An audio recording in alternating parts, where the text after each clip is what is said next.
Hi guys, welcome back to my channel, Designer Secrets, Tips, Tricks, and Hacks. My name is Lori, and today we are going to talk about how to decorate your Christmas tree like a pro.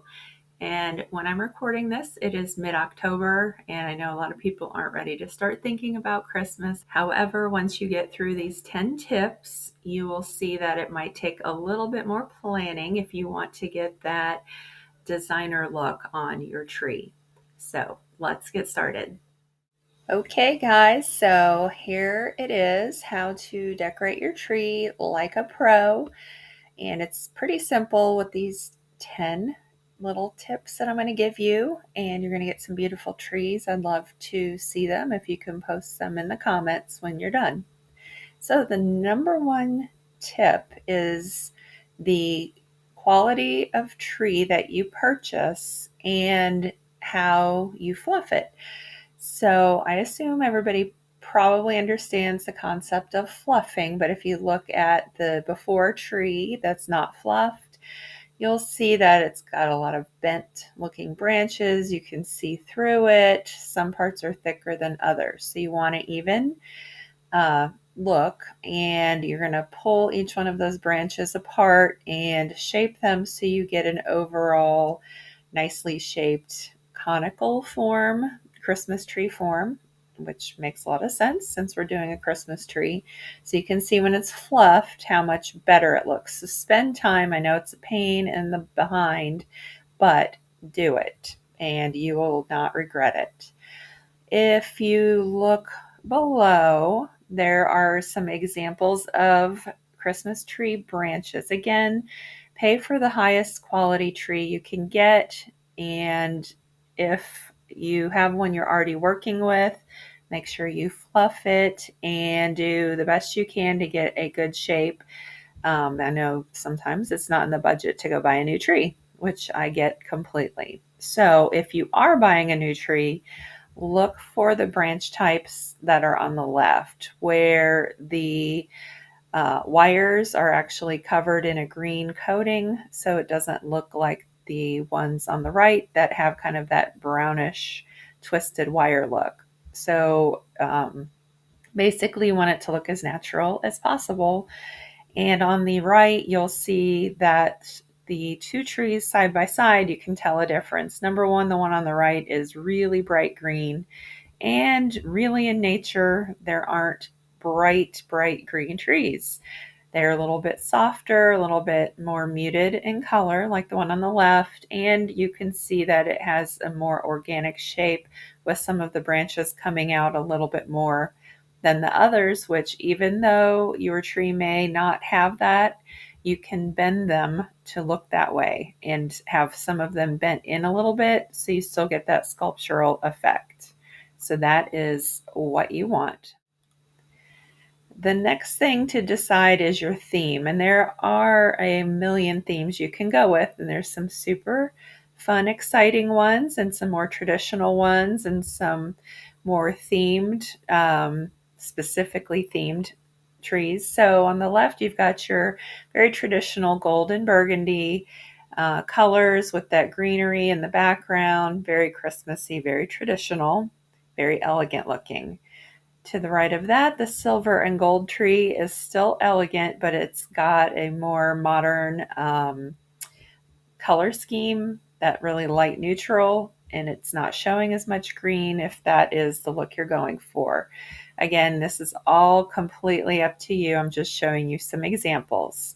The farmhouse tree there in the center is very self-explanatory. It's a little more rustic. You've got some burlap on there, some gingham bows, some pine cones, so it gives you that farmhouse feel. And the candy cane tree to the right is more whimsical and cute. The red and the ribbons is really pretty. It's got that candy cane stripe look, and it plays nicely off of all the other ornaments and the flocking on the tree, which we'll talk about in 1 second.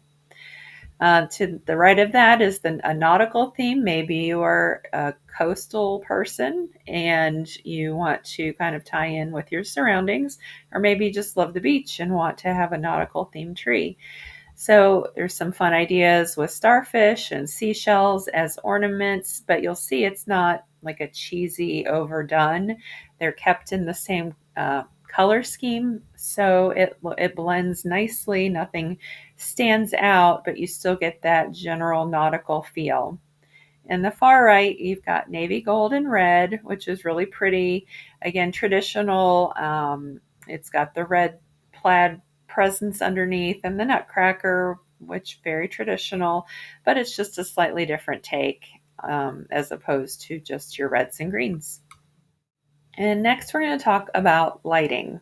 So I know LED lights last longer, yada, yada, yada. However, they aren't as warm and as inviting as your original incandescent warm white lights. So, if at all possible, please go with the warm white lights because that's going to give your tree a lot more warmth and just look a lot more inviting and rich, and something you might want to get your cup of cocoa and sit around and look at your tree. The other thing on wires on your lights is you don't want any wire strands. Obviously, your tree is green, so you wouldn't want those wires to stand out against the greenery on the branches. However, if you have a flocked tree, which again we'll talk about in a second, white wires would be the way to go if it's a white tree. And on the top right shows how light strands should be tucked into the tree. You don't see any of the wires. You just kind of push them back, make sure they're clustered evenly. If you are wrapping them just literally in a circular pattern around the tree, make sure you get a little variation where it kind of goes up and down. It's not creating stripes or strands that you can visibly see. As in the picture below, you can literally see the chains of lights as they are stretched out across the tree, and they are not tucked back into the tree. So you can kind of see the difference in what I'm talking about. As far as ornaments go on a tree, the first tip is you don't want to hang your ornaments on the ends of the branches like this picture shows. The bulbs look kind of like they're hanging out there to dry by themselves. They don't look a part of the tree. You want everything to just kind of flow together as it shows in the picture below that. You kind of nestle the bulbs into the tree to add depth, and you have some that are further back than others. So literally you have different depths on where those bulbs are placed on the tree. And none of them are dangling outside the main body of the tree. They're all tucked in. The other thing to think about is the amount of ornaments. And in this picture here, there's just not enough on this tree. It looks a little sad. It's very sparse looking. It doesn't have that warm, cozy feel. So below that, you want to fill the entire tree. Now, I'm not saying pack on 1,000 ornaments that are all the same and the same size. I'm talking about use different materials, different ornaments that play off of each other. Add some sculpture with the branches and the berries. But basically, yes, you still see the tree. However, the ornaments and accessories are really accenting it and giving it just that filled out, nice look. And I think I kind of already said this, but the hangers should not be visible. So as in this picture, you don't want to do that. Maybe get some floral wire, that's that dark green, and make some short hangers or tuck those ornaments back into the tree, which should be done anyways. You don't want them dangling on the ends, like I said on the previous tree that we looked at. And I want you to think outside the box when it comes to ornaments. That doesn't mean you just get icicles and bulbs. You can get, like this picture shows, butterflies and flowers, or below you've got it looks like a Burberry scarf, pine cones, and berries. And to the right of that, you have a magnolia flower at the top of your tree, and you have greenery leaves that are kind of wound like garland around the tree. It gives it that sculptural effect, which is a very important thing when it comes to making a tree look professionally decorated. You've got to have depth. You've got to have pieces that are kind of not in that shape of the tree itself. They kind of go out and again add some sculptural effect. Above that, you've got flowers and pine cones that aren't necessarily poinsettias. I think one of those is a poinsettia, but there are other flowers you can tuck in there to make it look interesting. And below that, you can also go with large scale bulbs like this one shows. They're different sizes, and that's another thing. Don't have everything be the same size. Scale is important. You want some items bigger than others. So you can see you've got the small white globes and the larger white globes, and I think there may be a third size, but kind of all nestled in there with the pine cones and some ribbon. It really has a nice effect. Feathers are awesome, depending again on the overall look of the tree you want, but feathers can really add some charm and interest. It's not something you typically see on a Christmas tree, so it's kind of a nice way to add something a little unexpected. And below that, you've got the frosted branches and berries and some other greenery. It's just got that really soft, natural look. Again, when you go to your craft store and wherever you go to buy your decorations, look around and see what else they have and what might look good with the theme of your tree. So wired ribbon is also another great way to accent a tree. You'll see on the top left that is definitely a no because it looks like a mummy or the poor tree's getting strangled. So the key to ribbon is you want to use it to add depth and some pops of color or sparkle, depending on if it has color or like a glitter to it. So again, depending on the overall look of the tree that you're going for, you make that call for yourself and get it ribbon wired, because then it can be literally molded into whatever shape you're trying to achieve. If it's kind of bunched up and fluffed out like this picture, or if it's more rounded sculptural and kind of stuck into the tree, tucked into the tree. And you can see this one has got a couple different kinds of ribbon. It doesn't flow in any one path. That's probably cut pieces that are rolled and then tucked into the tree. And below that, same thing. You've got a couple different colors and styles of ribbon. And again, it's just getting kind of tucked into the tree, and it's nicely sculptured out using that wire form that it's got in it already, which is great. And it just adds a little visual interest. On this picture here, you can see that instead of just wrapping it around or tucking it in, you can also do vertical strands of ribbon coming down the tree. You're still kind of tucking it in here and there, even though it is one strand, but it's got some movement and you don't go straight down, you kind of wind down. And I'd say, just like this one has another one to the left there, you want a few strands, not just one or not just two, maybe four or five, depending on the size of your tree, to make it balanced evenly all the way around. And as far as the ribbon goes, it doesn't necessarily have to be ribbon. It can be feathers or some kind of a fluffy material like this one. There are other interesting things that if you went to the fabric store, you could find and create your own look. And tree toppers, these are some alternatives to your typical angel or star that you put on the top of the tree. Now, I'm not saying you don't do the angel or star. These are just some alternatives. So you'll see there's a lot of florals that can be done from, on the top left, a full, almost an arrangement. And then the top right, you can see it's just a few pieces of a dried grass. So again, depending on your overall theme you're going with, it can be very sparse or very ornate or very rustic. The one here with the reindeer is really cute. It's got some like background greenery and berries, and then his little bow tie, which is absolutely adorable. In the bottom left, you've got bells and some berries there, which is really pretty.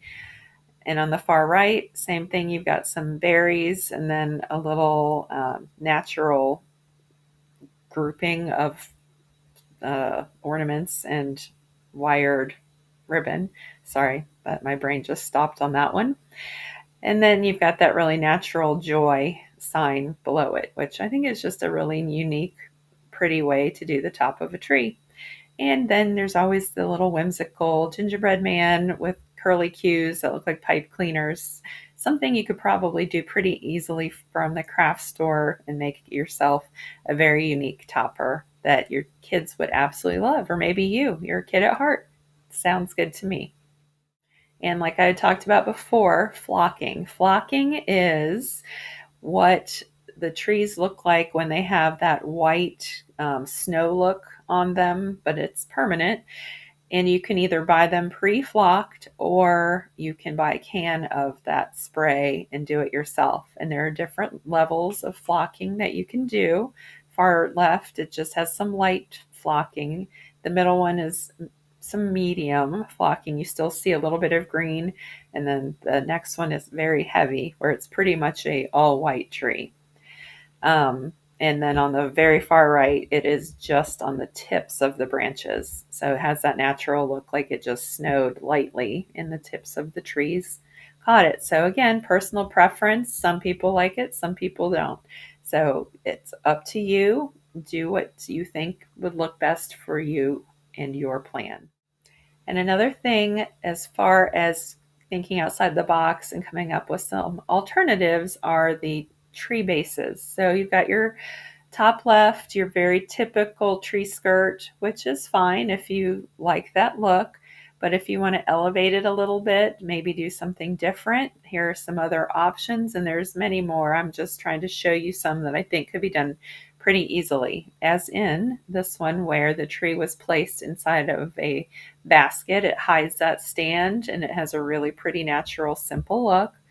Below that is some tulle, so that's a much more elegant tree. So the tulle kind of bunched up underneath it is really pretty and adds that little flare at the bottom. And below that's kind of the opposite feel with the burlap sack. And you could literally put your tree on top of a piece of burlap and then maybe stuff newspaper or a sheet or something to kind of give it a fullness, and then simply wrap it up and tie a bow around it, and it has a really pretty look.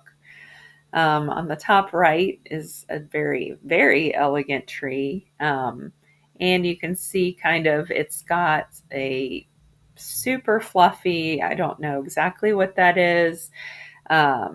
Maybe it's fabric that's got all the fluff to it, or it's a blanket. But anyway, it's got a really neat look and creates something very different for the base of that tree. And I like to use fabrics or blankets as well when I do them.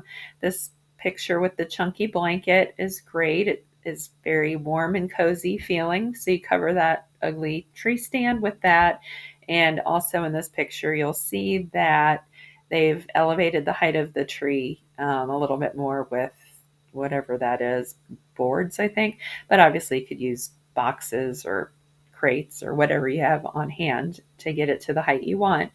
But this chunky blanket makes a nice tree skirt as well.